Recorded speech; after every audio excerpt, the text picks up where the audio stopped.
Hi friends, ಎಲ್ರಿಗೂ ನಮಸ್ತೆ. Welcome back to Deepika lifestyle and blogs. ಎಲ್ಲರೂ ಹೇಗಿದ್ದೀರಾ? ನಾನು ಚೆನ್ನಾಗಿದ್ದೀನಿ. ಐ ಹೋಪ್ ನೀವೆಲ್ಲರೂ ಚೆನ್ನಾಗಿದ್ದೀರಾ ಅಂತ ಅಂದ್ಕೊಂಡಿದ್ದೀನಿ. ಪ್ಲೀಸ್ ಫ್ರೆಂಡ್ಸ್, ಈ ವಿಡಿಯೋನ ಫಸ್ಟಿಂದ ಕೊನೆವರೆಗೂ ಸ್ಕಿಪ್ ಮಾಡದೆ ನೋಡಿ. ನಿಮ್ಗೆ ಇಷ್ಟ ಆದರೆ ಲೈಕ್ ಮಾಡಿ, ಶೇರ್ ಮಾಡಿ. ಹಾಗೆ ವಿಡಿಯೋ ಇಷ್ಟ ಆದರೆ ಓಂ ಶನೇಶ್ವರಾಯ ನಮಃ ಅಂತ ಒಂದು ಕಮೆಂಟ್ ಕೊಡೋದನ್ನು ಖಂಡಿತ ಮರಿಬೇಡಿ. ಹೊಸದಾಗಿ ಈ ವಿಡಿಯೋನ ನೋಡ್ತಾ ಇರೋರಾಗಿದೆ ನನ್ನ ಚಾನಲ್ಗೆ ಫಸ್ಟು ಸಬ್ಸ್ಕ್ರೈಬ್ ಮಾಡ್ಕೊಳ್ಳಿ. ಪಕ್ಕದಲ್ಲಿರೋ ಬೆಲ್ ಐಕನ್ ಕ್ಲಿಕ್ ಮಾಡಿ. ನಾನು ಹಾಕೋ ಪ್ರತಿಯೊಂದು ವಿಡಿಯೋ ನೋಟಿಫಿಕೇಷನ್ಗೆ ಬರುತ್ತೆ, ತಕ್ಷಣ ನೋಡ್ಬೋದು. ಸ್ನೇಹಿತರೆ, ಜೀವನದಲ್ಲಿ ಅತಿ ದೊಡ್ಡ ನೋವು ಸೋಲಲ್ಲ ಸ್ನೇಹಿತರೆ. ನಮ್ಮ ಸಂಪೂರ್ಣ ಶಕ್ತಿಯಿಂದ ಪ್ರಯತ್ನಿಸದೆ ಹೋದದ್ದೇ ನಿಜವಾದ ನೋವು. ಆದ್ದರಿಂದ ಮಕರ ರಾಶಿಯವರೇ, 2026ರಲ್ಲಿ ನಿಮ್ಮೊಳಗಿನ ಸಾಮರ್ಥ್ಯವನ್ನು ಪೂರ್ಣವಾಗಿ ಬಳಸಿದರೆ ಈ ವರ್ಷ ನಿಮ್ಮ ಜೀವನದ ದಿಕ್ಕೆ ಬದಲಾಯಿಸಬಹುದು. ನಮಸ್ಕಾರ. ಇವತ್ತಿನ ವಿಡಿಯೋಗೆ ತಮ್ಮೆಲ್ಲರಿಗೂ ಸ್ವಾಗತ. ಮಕರ ರಾಶಿಯವರೇ, 2026 ಸೂರ್ಯನ ಶಕ್ತಿಯ ವರ್ಷ ಮತ್ತು ಆತ್ಮವಿಶ್ವಾಸ, ಗೌರವ ಮತ್ತು ನಾಯಕತ್ವ ಹೆಚ್ಚುವ ಸಮಯ. ವಿಶೇಷವಾಗಿ 11 ಮಾರ್ಚ್ 2026ರ ನಂತರ ನಿಮ್ಮ ಕೆರಿಯರ್, ವಿದ್ಯಾಭ್ಯಾಸ ಮತ್ತು ಕುಟುಂಬ ಜೀವನದಲ್ಲಿ ಸ್ಪಷ್ಟ ಬದಲಾವಣೆಗಳು ಕಾಣಬಹುದು. ಶ್ರಮಕ್ಕೆ ತಕ್ಕ ಫಲ ಸಿಗಲು ಆರಂಭವಾಗುತ್ತದೆ.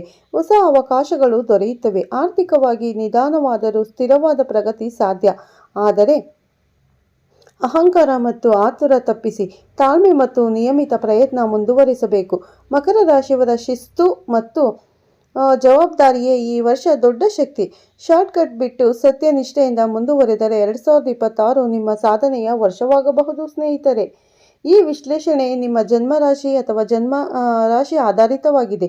ಮಕರ ರಾಶಿಯ ಅಧಿಪತಿ ಶನಿ ಗ್ರಹ. ಕೆಲವರು ಶನಿ ಸ್ವಾಮಿ ಎಂದರೆ ಕಷ್ಟಗಳು ಹೆಚ್ಚು ಎಂದು ಭಾವಿಸುತ್ತಾರೆ. ಆದರೆ ನಿಜವಾದ ಶನಿ ನ್ಯಾಯದೇವರು, ಕರ್ಮಫಲದಾತ.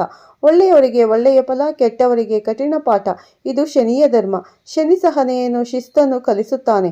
ಆದ್ದರಿಂದ ಮಕರ ರಾಶಿಯವರು ಸಹನೆ ಮತ್ತು ಪ್ರಾಮಾಣಿಕತೆಯಿಂದ ಕೆಲಸ ಮಾಡಿದರೆ ಫಲ ಅನಿವಾರ್ಯ. ಇನ್ನು ಒಂದು ಮಹತ್ವದ ವಿಷಯ ಏನೆಂದರೆ, ಶನಿ ಫಲವನ್ನು ತಕ್ಷಣ ಕೊಡುವುದಿಲ್ಲ, ಆದರೆ ಸರಿಯಾದ ಸಮಯಕ್ಕೆ ಖಂಡಿತವಾಗಿ ಕೊಡುತ್ತಾನೆ. ಶನಿ ನಿಮ್ಮ ಪರಿಶ್ರಮವನ್ನು ಪರೀಕ್ಷಿಸುತ್ತಾನೆ, ನಿಮ್ಮ ಸ್ಥಿರತೆಯನ್ನು ಅಳೆಯುತ್ತಾನೆ. ನೀವು ಒತ್ತಡದ ಸಂದರ್ಭದಲ್ಲೂ ದಾರಿಯನ್ನು ಬಿಟ್ಟುಕೊಡದೆ ಮುಂದೆ ಸಾಗಿದರೆ ಶನಿ ದೀರ್ಘಕಾಲದ ಯಶಸ್ಸನ್ನು ನೀಡುತ್ತಾನೆ. ಸ್ನೇಹಿತರೆ, ಮಕರ ರಾಶಿಯವರ ಜೀವನದಲ್ಲಿ ಯಶಸ್ಸು ತಡವಾಗಬಹುದು, ಆದರೆ ನಷ್ಟವಾಗುವುದಿಲ್ಲ. ಆದ್ದರಿಂದ ಧೈರ್ಯ ಕಳೆದುಕೊಳ್ಳದೆ ನಿಯಮಿತ ಶ್ರಮ ಮುಂದುವರಿಸಿದರೆ ಶನಿಯ ಕೃಪೆಯಿಂದ ಸ್ಥಿರ ಸಾಧನೆ ಮತ್ತು ಗೌರವ ನಿಮ್ಮದಾಗುತ್ತದೆ. 11 ಮಾರ್ಚ್ 2026ರಂದು ದೇವಗುರು ಬೃಹಸ್ಪತಿ ನಿಮ್ಮ 6ನೇ ಭಾವದಲ್ಲಿ ವಕ್ರದಿಂದ ಮಾರ್ಗಿಯಾಗುತ್ತಾರೆ.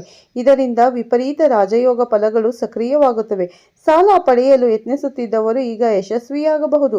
ಯಾರಾದರೂ ನಿಮ್ಮ ಹಣ ಹಿಂತಿರುಗಿಸಬೇಕಿದ್ದರೆ ಅದು ವಾಪಸ್ ಸಿಗುವ ಸಾಧ್ಯತೆ ಇದೆ. ಕೆಲಸ, ಪ್ರಯತ್ನ, ಸ್ಪರ್ಧೆ ಸಂಬಂಧಿತ ವಿಷಯಗಳಲ್ಲಿ ಸಹ ಒಳ್ಳೆಯ ಬೆಳವಣಿಗೆ ಕಾಣಬಹುದು. ನ್ಯಾಯಾಲಯ, ಕಾನೂನು ವಿಚಾರಗಳು ಅಥವಾ ವಿರೋಧಿಗಳಿಂದ ಆಗುತ್ತಿದ್ದ ತೊಂದರೆಗಳನ್ನು ನಿಧಾನವಾಗಿ ನಿಮ್ಮ ಪರ ತಿರುಗುವ ಸೂಚನೆಗಳಿವೆ. ಆದರೆ ಜೂನ್ ತನಕ ಆರೋಗ್ಯದ ಕಡೆ ವಿಶೇಷ ಗಮನ ಅಗತ್ಯ. ಜೀರ್ಣಕ್ರಿಯೆ ಸಮಸ್ಯೆ, ತೂಕ ಹೆಚ್ಚಳ, ರೋಗ ನಿರೋಧಕ ಶಕ್ತಿ ಕುಂದುವುದು ಅಥವಾ ಆಲಸ್ಯ ಹೆಚ್ಚಾಗುವ ಸಾಧ್ಯತೆ ಇದೆ. ನಿಯಮಿತ ವ್ಯಾಯಾಮ, ಸರಿಯಾದ ಆಹಾರ ಪದ್ಧತಿ ಮತ್ತು ಮನಃಶಾಂತಿ ಕಾಪಾಡಿಕೊಳ್ಳುವುದು ಮುಖ್ಯ. ಈ ಅವಧಿಯಲ್ಲಿ ನೀವು ಶಿಸ್ತಿನಿಂದ ನಿಮ್ಮ ದೈನಂದಿನ ಜೀವನವನ್ನು ನಡೆಸಿದರೆ ಗುರುವಿನ ಅನುಗ್ರಹದಿಂದ ಕಷ್ಟಗಳು ಅವಕಾಶಗಳಾಗಿ ಮಾರ್ಪಡುವ ಸಾಧ್ಯತೆ ಹೆಚ್ಚಿದೆ. ಜೂನ್ ನಂತರ ಗುರು ನಿಮ್ಮ 7ನೇ ಭಾವಕ್ಕೆ ಪ್ರವೇಶಿಸಿ ಉಚ್ಚ ಸ್ಥಿತಿಯಲ್ಲಿ ಇರುತ್ತಾರೆ. 7ನೇ ಭಾವವು ಜೀವನ ಸಂಗಾತಿ, ಪಾಲುದಾರಿಕೆ, ವ್ಯವಹಾರ ಸಂಬಂಧಗಳು ಹಾಗೂ ಸಾರ್ವಜನಿಕ ಸಂಪರ್ಕಗಳ ಭಾವ. 12 ವರ್ಷಗಳ ನಂತರ ಈ ರೀತಿಯ ಅವಕಾಶ ದೊರೆಯುತ್ತಿದೆ. ಪಾಲುದಾರಿಕೆಯಲ್ಲಿ ಹೊಸ ಕೆಲಸ ಆರಂಭಿಸಲು ಇದು ಉತ್ತಮ ಸಮಯ. ದಿನನಿತ್ಯ ಆದಾಯ ಸಂಬಂಧಿತ ಕೆಲಸಗಳಿಗೆ ಉತ್ತಮ ಲಾಭ ಸಿಗುವ ಸೂಚನೆಗಳಿವೆ. ನಿಮ್ಮ ಎದುರಿನ ವ್ಯಕ್ತಿಗಳೊಂದಿಗೆ ಉತ್ತಮ ಸಂಬಂಧಗಳು ರೂಪುಗೊಳ್ಳುತ್ತವೆ.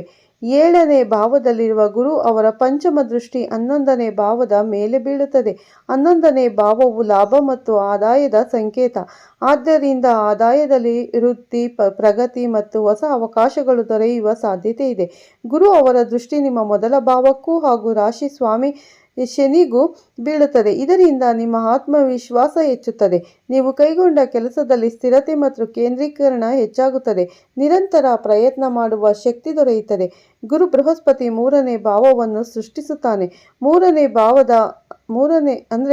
ಭಾವವು ಪ್ರಯತ್ನ, ಧೈರ್ಯ, ಸಂವಹನ ಮತ್ತು ಪ್ರವಾಸದ ಸಂಗೀತ. ಆದ್ದರಿಂದ ಈ ಅವಧಿಯಲ್ಲಿ ನಿಮ್ಮ ಆತ್ಮವಿಶ್ವಾಸ ಹೆಚ್ಚುತ್ತದೆ. ಹೊಸ ಕೆಲಸಗಳನ್ನು ಆರಂಭಿಸುವ ಧೈರ್ಯ ಬರುತ್ತದೆ. ಟ್ರಾವೆಲಿಂಗ್ ಸಂಬಂಧಿತ ಕೆಲಸ ಮಾಡುವವರಿಗೆ ಇದು ಉತ್ತಮ ಸಮಯ. Marketing, sales, tools, field work ಮಾಡುವವರಿಗೆ ಲಾಭದ ಸೂಚನೆಗಳು ಇವೆ. ವಿದೇಶ ಪ್ರಯಾಣ ಅಥವಾ ದೂರದ ಪ್ರವಾಸ ಯೋಗವು ನಿರ್ಮಾಣವಾಗಬಹುದು.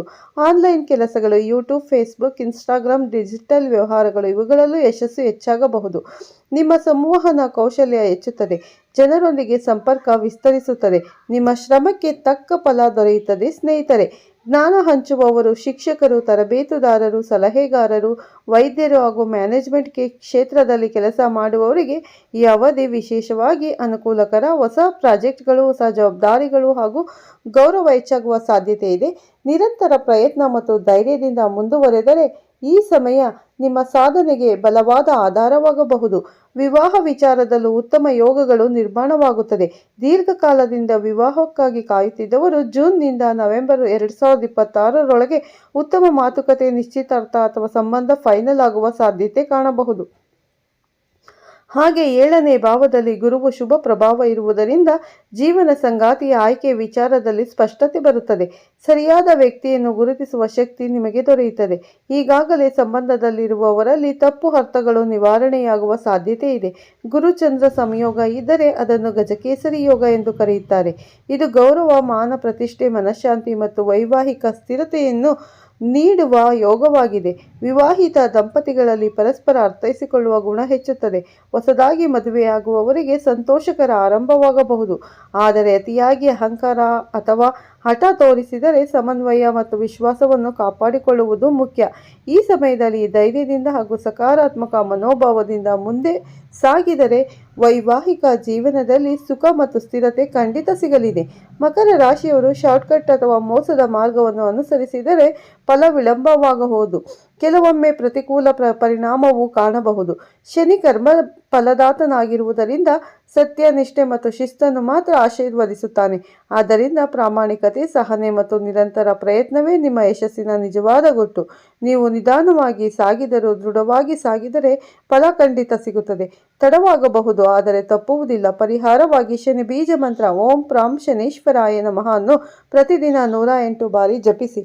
ಶನಿವಾರ ವಿಶೇಷವಾಗಿ ಎಳ್ಳೆಣ್ಣೆ ದೀಪ ಹಚ್ಚುವುದು ಹಾಗೂ ದಾನ ಧರ್ಮ ಮಾಡುವುದು ಶುಭಕರ. ಹನುಮಾನ್ ಚಾಲಿಸ ಪಠಣದಿಂದ ಮನಬಲ ಹೆಚ್ಚುತ್ತದೆ ಮತ್ತು ಅಡೆತಡೆಗಳು ದೂರವಾಗುತ್ತವೆ.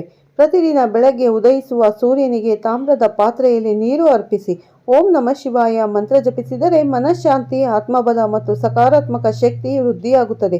ಈ ನಿಯಮಗಳನ್ನು ಭಕ್ತಿಯಿಂದ ಪಾಲಿಸಿದರೆ ಶನಿ ಮತ್ತು ದೇವರ ಕೃಪೆಯಿಂದ ನಿಮ್ಮ ಜೀವನದಲ್ಲಿ ಸ್ಥಿರ ಯಶಸ್ಸು ಮತ್ತು ಗೌರವ ನೆಲೆಸುತ್ತದೆ. ಹರಿ ಓಂ ಅಂತ ಹರಿ ಓಂ ಹರ ಹರ ಮಹಾದೇವ್ ಅಂತ ಒಂದು ಕಮೆಂಟ್ ಮಾಡಿ. ಇಲ್ಲವಾದರೆ ಓಂ ಶನೇಶ್ವರಾಯ ನಮಃ ಅಂತ ಒಂದು ಕಮೆಂಟ್ ಕೊಡೋದನ್ನು ಖಂಡಿತ ಮರಿಬೇಡಿ. ಈ ಮಾಹಿತಿ ಇಷ್ಟವಾದಲ್ಲಿ ವಿಡಿಯೋಗೆ ಲೈಕ್ ಮಾಡಿ, ಶೇರ್ ಮಾಡಿ. ನಿಮ್ಮ ಕಮೆಂಟನ್ನು ನನಗೆ ತಿಳಿಸಿ ಸ್ನೇಹಿತರೆ. ಹೊಸದಾಗಿ ನೋಡೋರು ನಮ್ಮ ಚಾನಲ್ಗೆ ಸಬ್ಸ್ಕ್ರೈಬ್ ಮಾಡ್ಕೊಳ್ಳಿ. ಪಕ್ಕದಲ್ಲಿರೋ ಬೆಲ್ ಐಕನ್ ಕ್ಲಿಕ್ ಮಾಡಿ. ನಾನು ಹಾಕೋ ಪ್ರತಿಯೊಂದು ವಿಡಿಯೋ ನಿಮಗೆ ನೋಟಿಫಿಕೇಷನ್ಗೆ ಬರುತ್ತೆ, ತಕ್ಷಣ ನೋಡ್ಬೋದು. ಮತ್ತೆ ಸಿಗ್ತೀನಿ ಉತ್ತಮ ರಾಶಿ ಭವಿಷ್ಯದೊಂದಿಗೆ ಅಂತ ಹೇಳ್ತಾ ಈ ವಿಡಿಯೋನ ಇಲ್ಲೇ ಮುಗಿಸ್ತಾ ಇದ್ದೀನಿ ಸ್ನೇಹಿತರೆ. ನಿಮ್ಮೆಲ್ಲರಿಗೂ ಈ ವಿಡಿಯೋ ಇಷ್ಟ ಆಗಿದೆ ಅಂತ ಅನ್ಕೋತೀನಿ. ಓಕೆ ಸ್ನೇಹಿತರೆ, ಪ್ರತಿಯೊಬ್ಬರಿಗೂ ಅಂದರೆ ಮಕರ ರಾಶಿಯವರು ಅಂತ ಅಲ್ಲ, ಪ್ರತಿಯೊಂದು ರಾಶಿಗೂ ಒಳ್ಳೆಯದಾಗಲಿ ಅಂತ ದೇವರಲ್ಲಿ ಪ್ರಾರ್ಥನೆಯನ್ನು ಮಾಡ್ತೀನಿ. ಈ ವಿಡಿಯೋನ ಎಂಡ್ ಮಾಡ್ತಾ ಇದ್ದೀನಿ. ಎಲ್ಲರಿಗೂ ಧನ್ಯವಾದಗಳು. ಎಲ್ಲರಿಗೂ ಒಳ್ಳೆಯದಾಗಲಿ.